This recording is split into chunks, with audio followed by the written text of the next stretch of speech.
नामदार श्रीमंत छत्रपती शिवेंद्रसिंहराजे भोसले यांचा येत्या 30 तारखेला होणारा वाढदिवस निश्चितच सातारच्या जनतेत एक उत्साहाचं वातावरण निर्माण झालेलं आहे। आणि दसरा दिवाळीनंतर जर कुठला मोठा उत्सव असेल तर तो 30 मार्च असतो।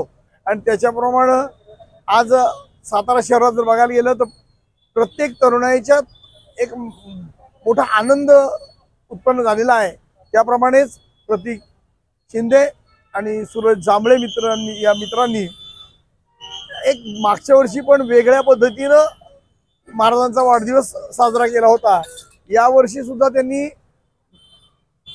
नवीन आयडिया आणलेली आहे आणि ती लवकरच आपल्याला दिसेल। नेहमीच क्रेनला काहीतरी मागच्या वर्षी जशी स्क्रीन होती त्याप्रमाणेच यावेळेस पण एक आकर्षण राहणार आहे सातारकरांना की हा रात्रीचा जो आदल्या दिवशीचा उत्सव आहे हा मोठ्या प्रमाणात करायचा, म्हणून त्यांनी हे केलंय। त्याचा आज पूजन झालेलं आहे, शुभारंभ। तसेच रात्री 11:30 वाजता महाराज स्टेडियमवर जाणार आहे। स्टेडियमचा ज्या स्पर्धा चालल्यात निमंत्रितांच्या त्याचा बक्षीस समारंभ होईल। त्यानंतर पवई नाका वरच्या रस्त्यानं राजवाड्यापर्यंत विविध ठिकाणी विविध कार्यक्रम आयोजित केले आहेत। तसंच महाराज साहेबांनी या 2-2.5 वर्षात एवढा निधी साताऱ्यासाठी आणलाय त्याची थोडीशी उद्घाटन म्हणजे नॉमिनल ती उद्घाटन करायची म्हणून म्हणजे भूविकास बँकेचा रस्ता जो काँक्रिटीकरण केलाय त्याचं उद्घाटन करणार आहेत। अजून 2-3 कार्यक्रम त्यांनी आपण घेतलेले आहेत 30 तारखेला। अशा 2 दिवस हा कार्यक्रम महाराजांच्या वाढदिवसाचा होणार आहे। सातारकरांना तो निश्चित आवडेल। तसेच संध्याकाळी 6 वाजता सगळ्या सातारकरांच्या शुभेच्छा स्वीकारासाठी कला वाणिज्य ग्राउंडवर महाराज साहेब उपस्थित राहणार आहेत। तेव्हा आजच त्यांनी एक घोषणा पण केली आहे, यावेळेस बुके किंवा काही मला आणू नका, तर सातारच्या गरीब विद्यार्थ्यांसाठी शालेय साहित्य जे लागणार आहे ते द्या। त्याप्रमाणे सगळ्यांची आता वही तुला कुठं साहित्य शैक्षणिक साहित्य कुठं दप्तर असे वेगवेगळे उपक्रम सगळ्याच नेत्यांनी घेतलेत, कार्यकर्त्यांनी घेतलेत, युवकांनी घेतलेत, महिलांनी घेतलेत। अशा विविध कार्यक्रमांनी नटलेला हा वाढदिवस महाराजांचा जोरात साजरा होईल। धन्यवाद।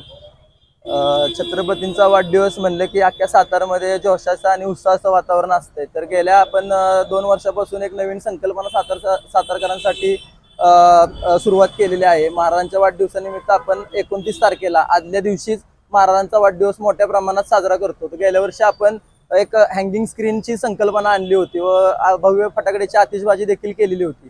तसेच या वर्षी देखील मी आणि माझा मित्र सूरज जांभळे आमच्या सर्वांच्या मित्रपरिवारातर्फे या वर्षी पर वेगळी संकल्पना आम्ही आणलेली आहे। कारण की सातारकरांना वेगळं बघण्यासाठी काहीतरी मिळावं यासाठी महाराजांचा वाढदिवस हे औचित्य आहेच।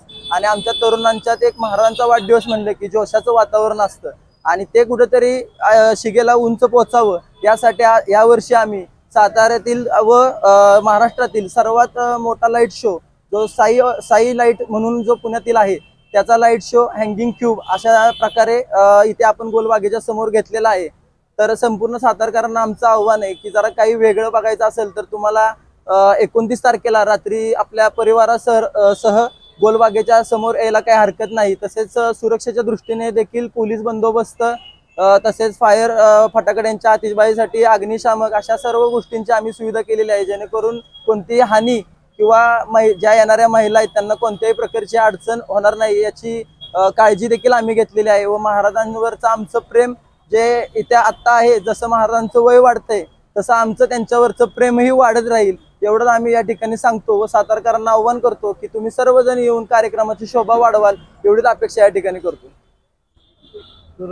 सूरज आणि प्रतीक यांचा शिवेंद्रराजांचा वाढदिवस साजरा करण्याची जी पद्धत आहे एक आगळं वेगळं सातारकरांसाठी नेहमीच करत असतात। दोघांचं समाजकार्य पण चांगले आणि हा जो त्यांनी आता लाईट शो आणलेला आहे हा सातारा जिल्ह्यात हा प्रथमच करत आहेत दोघं आणि एक आगळं वेगळं दाखवण्याचा प्रयत्न करतायत, शो करतायत आणि सातारकरांनी यांना भरपूर प्रतिसाद द्यावा असं मी एक आव्हान सगळ्यांना करतोय। 29 तारखेला रात्री 12 वाजता महाराज साहेबांच्या बड्डेचं आयोजन केलं आहे महाराज साहेबांच्या सर्व मित्रपरिवारातर्फे, तरी सर्वांनी या कार्यक्रमाला उपस्थित राहून कार्यक्रमाची शोभा वाढवावी ही सर्व आमच्या महाराज साहेबांच्या मित्रपरिवारातर्फे विनंती